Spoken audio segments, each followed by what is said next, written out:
अथ षष्ठोऽध्यायः शिव पुराण के श्रवण की विधि। शौनक जी बोले, हे महाप्राज्ञ, हे व्यास शिष्य, हे सूत जी, आपको नमस्कार है। आप धन्य हैं और शिव भक्तों में श्रेष्ठ हैं। आपके महान गुण वर्णन करने योग्य है। अब आप कल्याणमय शिव पुराण के श्रवण की विधि बतलाइए, जिससे सभी श्रोताओं की को संपूर्ण उत्तम फल की प्राप्ति हो सके। सूत जी बोले, हे शौनक, हे मुने, अब मैं आपको संपूर्ण फल की प्राप्ति के लिए शिव पुराण के श्रवण की विधि बता रहा हूँ। सर्वप्रथम किसी ज्योतिषी को बुलाकर दानमान से संतुष्ट करके अपने सहयोगी लोगों के साथ बैठकर बिना किसी विघ्न बाधा के कथा की समाप्ति होने के उद्देश्य से शुद्ध मुहूर्त का अनुसंधान कराएं। तदनंतर प्रयत्न पूर्वक देश देश में स्थान स्थान पर यह शुभ संदेश भेजें कि हमारे यहाँ शिव पुराण की कथा होने वाली है। अपने कल्याण की इच्छा रखने वाले लोगों को अर्थात उसे सुनने के लिए अवश्य पधारना चाहिए। कुछ लोग भगवान श्री हरि की कथा से बहुत दूर पड़ गए हैं। कितने ही स्त्री, शूद्र आदि भगवान शंकर के कथा कीर्तन से वंचित रहते हैं। उन सबको भी सूचना हो जाए, ऐसा प्रबंध करना चाहिए। देश में जो भगवान शिव के भक्त हों तथा शिव कथा के कीर्तन और श्रवण के लिए उत्सुक हो, उन सबको आदरपूर्वक बुलवाना चाहिए। अर्थात उन्हें कहलाना चाहिए कि यहाँ सत्पुरुषों को आनंद देने वाला समाज तथा अति अद्भुत उत्सव होगा, जिसमें शिव पुराण का पारायण होगा। श्री शिव पुराण की रसमय कथा का श्रवण करने हेतु आप लोग प्रेम पूर्वक शीघ्र पधारने की कृपा करें।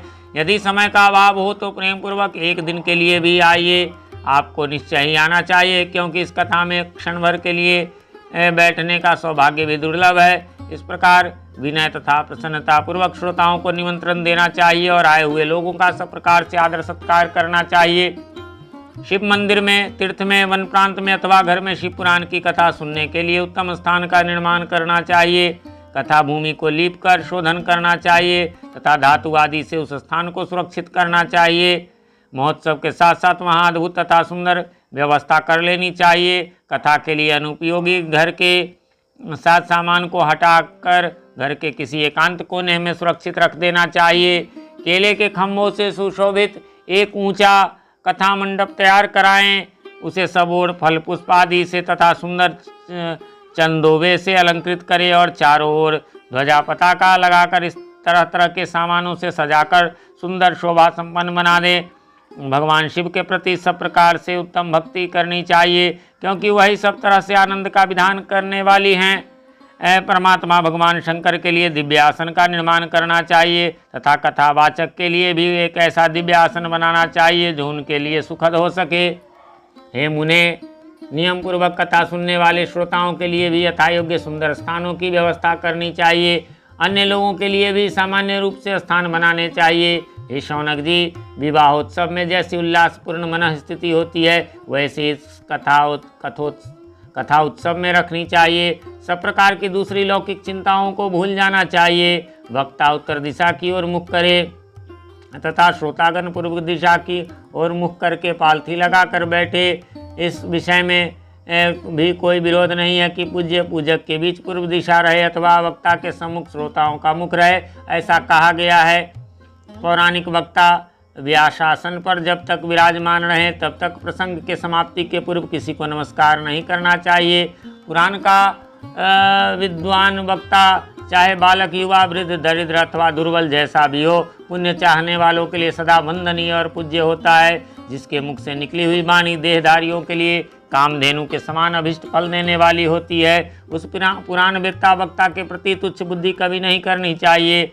संसार में जन्म और गुणों के कारण बहुत से गुरु होते हैं, परंतु उन सब में पुराणों का ज्ञाता विद्वान ही परम गुरु माना गया है।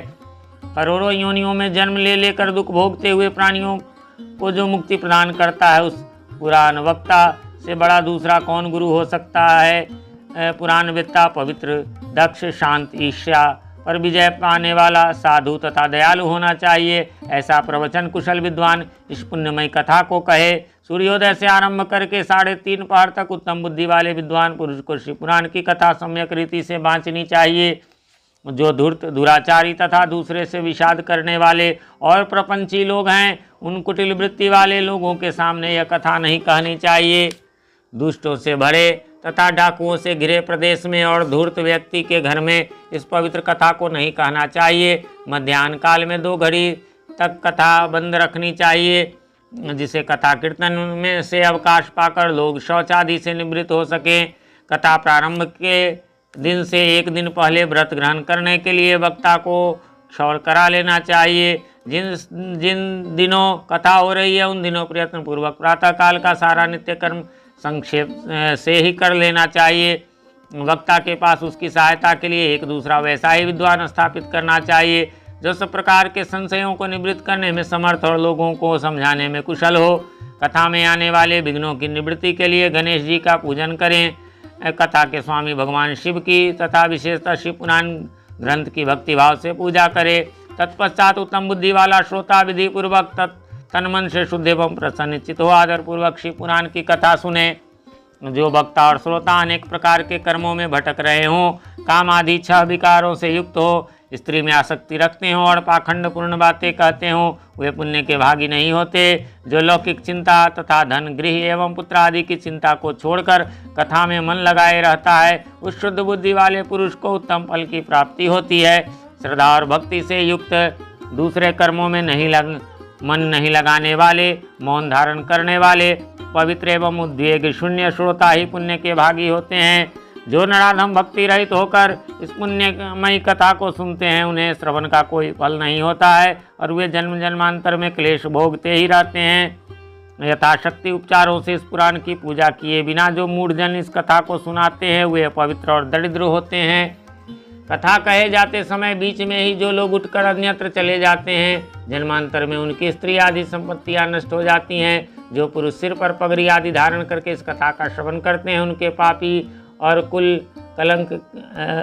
कलंकी पुत्र उत्पन्न होते हैं। जो पुरुष पान चबाते हुए इस कथा को सुनते हैं, उन्हें नरक में यमदूत उनकी ही विष्ठा खिलाते हैं। जो लोग ऊंचे आसन पर बैठकर इस कथा का श्रवण करते हैं, वे समस्त नरकों को भोग कर काक योनि में जन्म लेते हैं। जो लोग वीरासन आदि से बैठकर इस शुभ कथा को सुनते हैं, वे अनेकों नरकों को भोग कर विश्व वृक्ष का जन्म पाते हैं। कथा सुनाने वाले पौराणिक को अच्छी प्रकार प्रणाम किए बिना जो लोग कथा सुनते हैं, वे सभी नरकों को भोग कर अर्जुन वृक्ष बनते हैं। रोग युक्त न होने पर भी जो लोग लेटकर इस कथा को सुनते हैं, वे सभी नरकों को भोग कर अंत में अजगर आदि योनियों में जन्म लेते हैं। वक्ता के समान ऊंचाई वाले आसन पर बैठकर जो इस कथा का श्रवण करते हैं, उन नारकीय लोगों को गुरुशैया पर शयन करने जैसा पाप लगता है। जो इस पवित्र कथा का तथा वक्ता की निंदा करते हैं, वे 100 जन्मों तक दुख भोग कर कुत्ते का जन्म पाते हैं। कथा होते समय बीच में जो गंदी बातें बोलते हैं, वे घोर नरक भोगने के बाद गधे का जन्म पाते हैं। जो कभी भी इस परम पवित्र कथा का श्रवण नहीं करते हुए घोर नरक भोगने के पश्चात जंगली सुअर का जन्म लेते हैं। जो दुष्ट कथा के बीच में विघ्न डालते हैं, वे करोड़ों वर्षों तक नरक यातनाओं को भोग कर गांव के सुअर का जन्म पाते हैं। इसका विचार करके शुद्ध और प्रेम पूर्वक चित्त से बुद्धिमान श्रोता को वक्ता के प्रति भक्ति भाव रखकर कथा श्रवण का प्रयत्न करना चाहिए। सबसे पहले कथा के विघ्नों का नाश करने हेतु गणेश जी की पूजा करनी चाहिए। अपने नित्य कर्म को संक्षेप में संपन्न करके प्रायश्चित करना चाहिए। नवग्रह तथा सर्वोत्भद्र देवताओं का पूजन करके शिव पूजा की बताई गई विधि से शिव पुराण की पुस्तक का अर्चन करना चाहिए। पूजा के अंत में विनम्र होकर बड़ी भक्ति के साथ दोनों हाथ जोड़कर साक्षात शिव स्वरूपिणी पुस्तक की इस प्रकार स्तुति करनी चाहिए। श्री शिव पुराण के रूप में आप प्रत्यक्ष सदाशिव है। हमने कथा सुनने के लिए आपको अंगीकार किया है। आप हम पर प्रसन्न हो। मेरा जो मनोवांछित हो उसे आप कृपा पूर्वक संपन्न करें। मेरा यह कथा श्रवण निर्विघ्न रूप से सुसंपन्न हो। कर्म रूपी ग्राह से ग्रस्त शरीर वाले मुझ दीन का आप संसार सागर से उद्धार कीजिए। हे शंकर, मैं आपका दास हूँ। इस प्रकार साक्षात शिव स्वरूप इस शिव पुराण की दीनता पूर्वक स्तुति करके वक्ता की पूजा आरंभ करनी चाहिए। शिव पूजा की बताई गई विधि से पुष्प, वस्त्र, अलंकार, धूप, दीप आदि से वक्ता की पूजा करें। तदनंतर शुद्ध चित्त से उनके सामने नियम ग्रहण करें और कथा समाप्ति पर्यंत यथाशक्ति उसका प्रयत्न पूर्वक पालन करें। तत्पश्चात कथावाचक व्यास की प्रार्थना करें।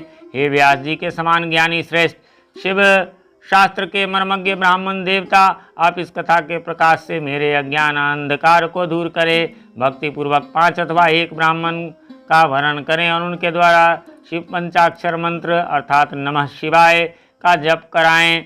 हे मुने, इस प्रकार मैंने भक्त श्रोताओं द्वारा भक्ति पूर्वक कथा श्रवण की उत्तम विधि आपको बता दी। अब आप और क्या सुनना चाहते हैं? इस प्रकार श्री स्कंद महापुराण के अंतर्गत शिव पुराण महात्म्य में श्रवण विधि वर्णन नामक 6ठा अध्याय पूर्ण हुआ।